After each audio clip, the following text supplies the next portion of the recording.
So I've gathered a bit of tinder, but it was quite moist, and I just laid it down on the grass because I'm going to do some friction fire videos and I wanted to get some materials ready. Now we arrived quite late last night, so this morning early I just went out and gathered this and I put it all out, just spread it completely so that it can dry nicely, and it looks like it's a result because the sun has been beaming on that.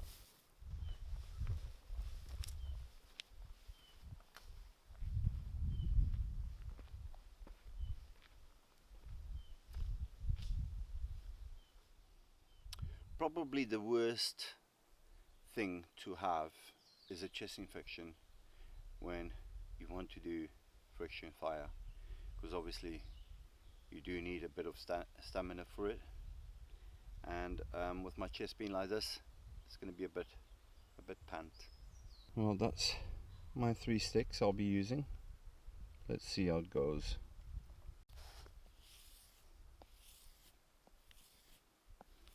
So I want to give this a bit of a strop, so then when I cut my baseboard, my notches, got a nice sharp knife. I hate working with a blunt knife.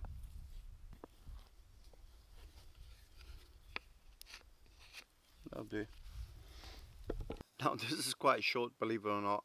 It was about 3-4 inches longer, but it's been well used, and it's even been used as a pot planter, believe it or not. And I've got myself a little bit of birch bark. The next thing I need to do is prepare my tinder, because you want everything ready for when you get that ember. So you want to rub those fibers nice and fine, that you're going to put right in the center of your bird's nest. So we want those fibers to be tiny, and obviously you want everything to be as dry as possible.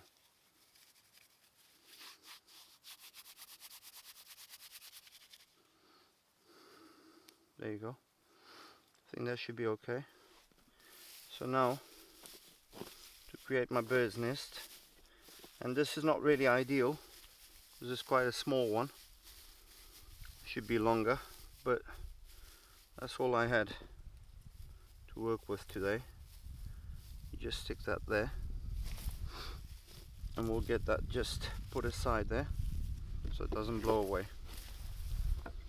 So you want to prepare the tip of your spindle.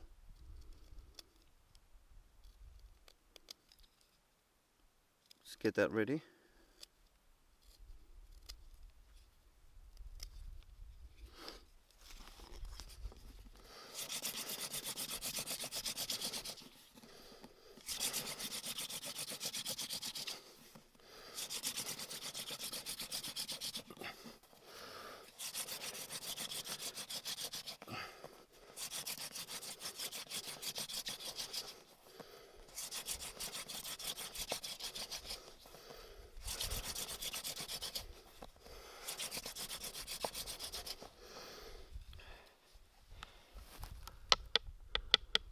Ooh.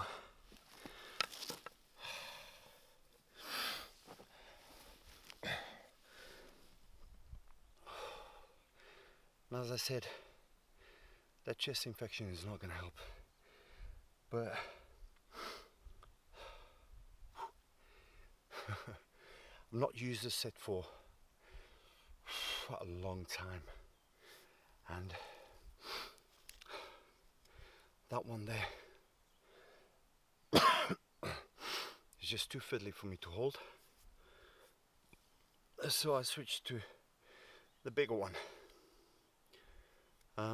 As you can see, I'm quite shaky because I don't have enough oxygen to sort of go for it, but I'm going to give it a bit of a rest and we'll try again.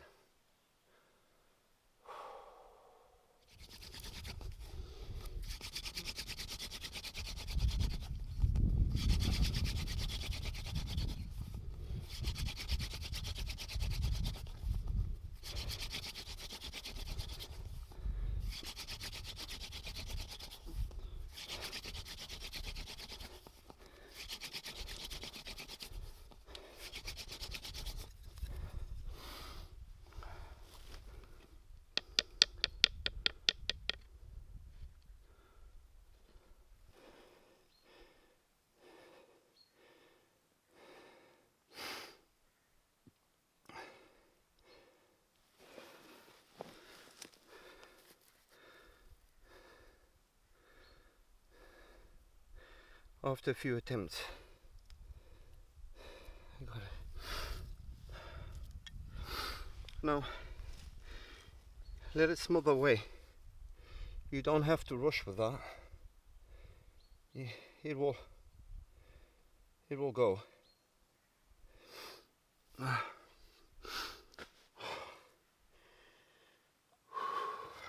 Sorry, I'm really out of breath. So as I got my bird's nest, now I'm gonna have to try and get my son to video this nicely. So Miguel, you want to pick up the camera to me?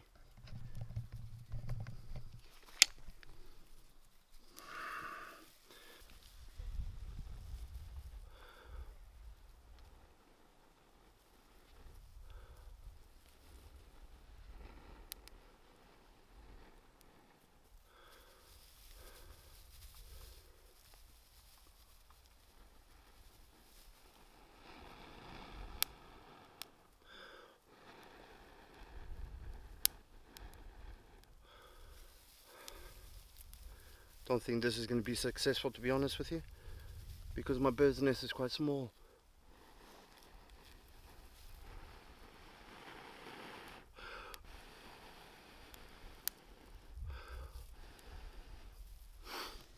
Oh, we can try. Basically what I done is I collected grass this morning and I laid it out on the sun, tried to dry it out, and this just comes to show that the key part really is preparation. And if you're not prepared and you don't have everything prepared, you're gonna fail. But as much as I failed at this attempt doesn't mean to say I need to stop there, because I can carry on. And the beauty about failure is that you actually learn from it. The key part is that I did get an ember, and even though it was a struggle because of my chest, it's a success. The failure part is that in a survival situation, using up your energy is a bad thing. So the key is to be successful first time, or as fast as you can, with the least amount of effort. As we practice in bushcraft and we practicing the skill of fire making, friction fire, these failures only add to our success. So don't worry about it. Don't feel less of a person for it, because what you do is ultimately learning. And there's always a backup plan in any case, because you can always use flint and steel or a ferro rod, or at the most extreme, a lighter. It doesn't matter. You're going out to enjoy yourself, you're going out to learn these skills, but you're not in a survival situation, and you're not desperate to have a fire. So it's all about learning the skills, and mostly about enjoying yourself. Let's see if we can attempt it once more.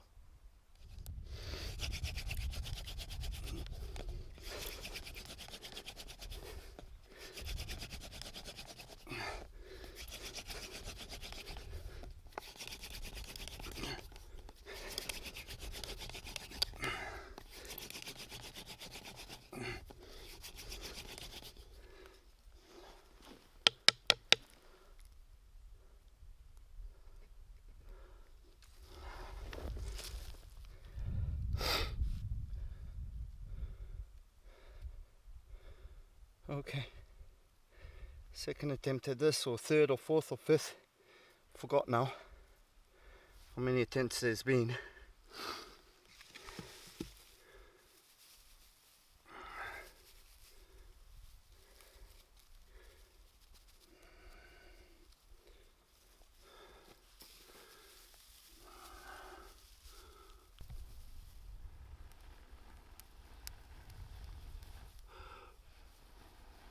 There you go.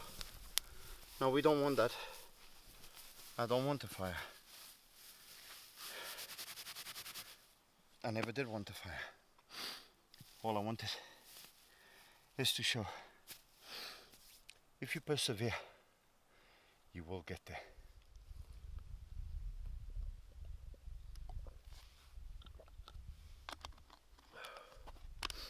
So I want to show you, share a little, not teach, but share a little trick I learned a while ago.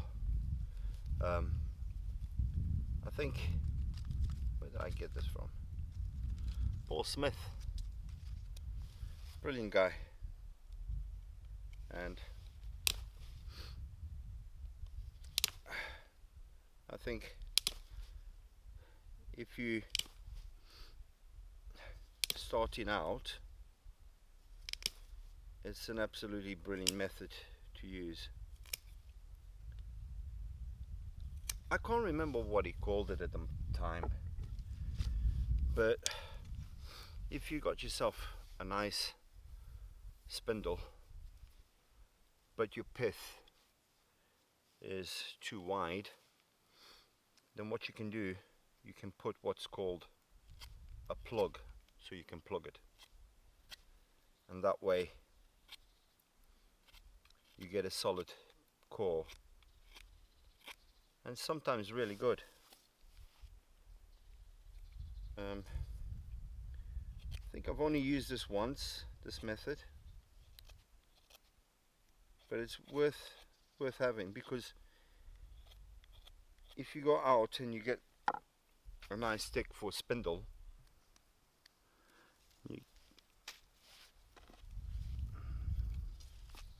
you can actually plug that hole of the pith,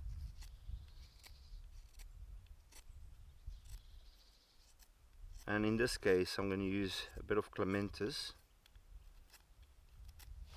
which is nicely seasoned,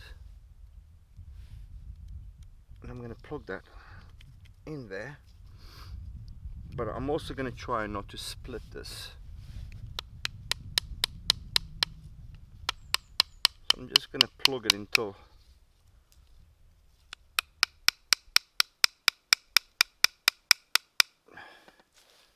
look what's happened. That's come off, but it's okay, I'll glue it back on.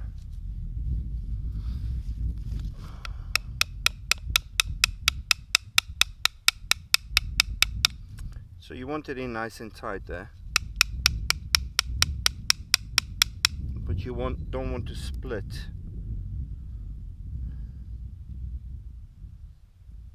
your shaft, your spindle. So we can cut that off there now. That's more than enough.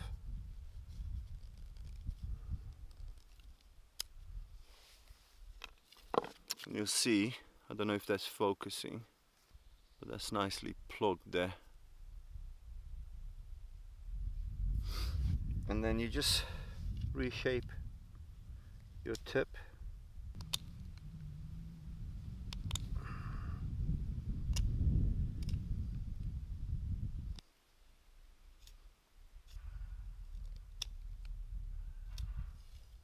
That's all plugged there, and you've shaped that nicely.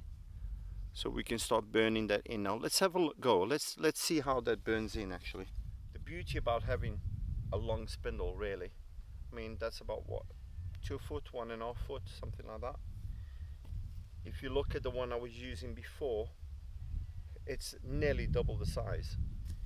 Is that you can get quite long leverage going all the way down, and you're not hunched down like that, so it's much better. If you're near any spruce and you're doing the hand drill, a bit of pine pitch gives you nice good grip on your spindle.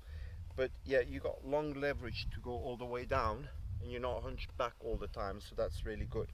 And I bet you this one is actually going to start smoking, burning in quite fast. So we can just do that rolling spin there, and then just take it down, and it's smoking already. I've not worked this one, and it's quite smooth, to be honest with you.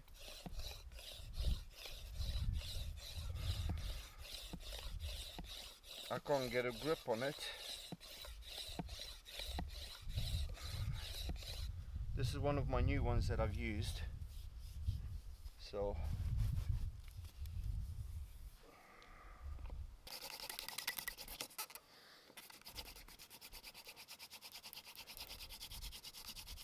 but you can see that that's already burning quite nicely, because I've already got smoke. I already had smoke. So yeah, you can tip these. They're quite good. They make for a good spindle. But I'm gonna have to stop now because, to be quite honest with you, look at that. My hands are not conditioned, so I don't know if that's focusing there. I got a nice blister there now. Yeah. Wow, what a workout. Honestly, sometimes I think I'm getting too old for this, but I absolutely love it. You know, no matter how advanced you are into your journey into bushcraft or wilderness survival skills, everybody has got that one thing that they want to accomplish. More than anything else, there's that one thing that each individual person wants to accomplish. And for me, it was friction fire. I done it many years ago in Africa. Completely different, much easier. Environment is dry, arid, and the materials are super dry. So much easier. In England, it's been a challenge.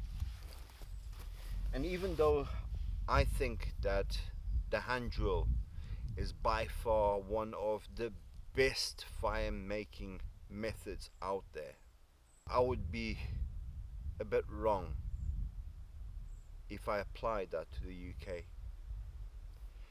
Depending on the environment that you're in, I would say that the bow drill will give you far much more success than the hand drill.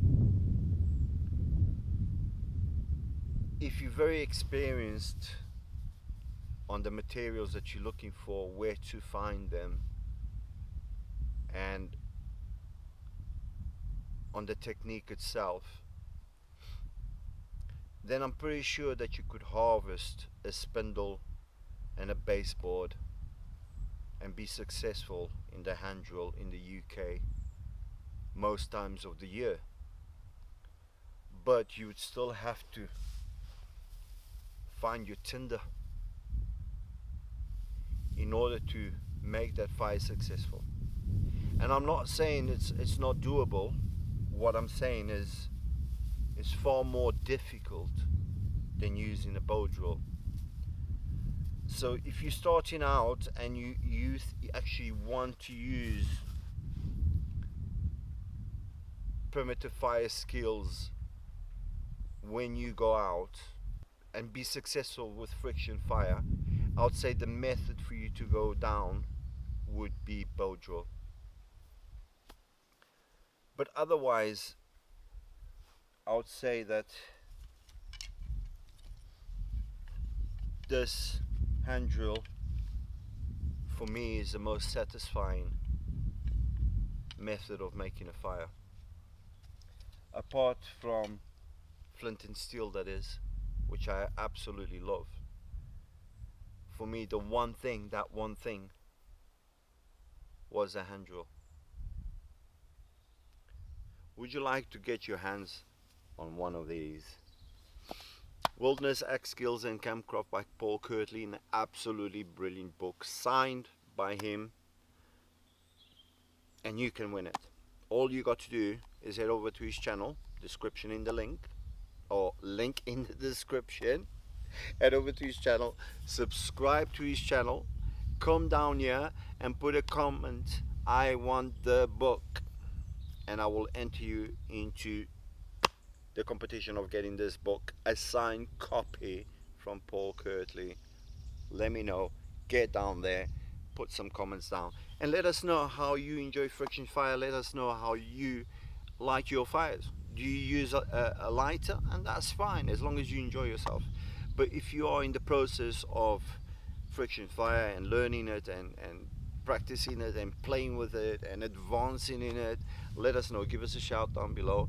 Let us know what you think. And yeah, if I sound absolutely horrible, it's because my chest, I've got a really bad infection. But there you go, guys. I'm still out here. I'm trying to enjoy myself as much as possible because it is a beautiful day. I'm in a beautiful woodland.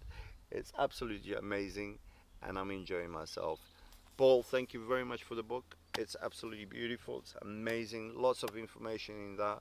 I am trying my best to get the most reading out of it and learning some of these skills. But hopefully, one day I can actually do that in person. Thank you.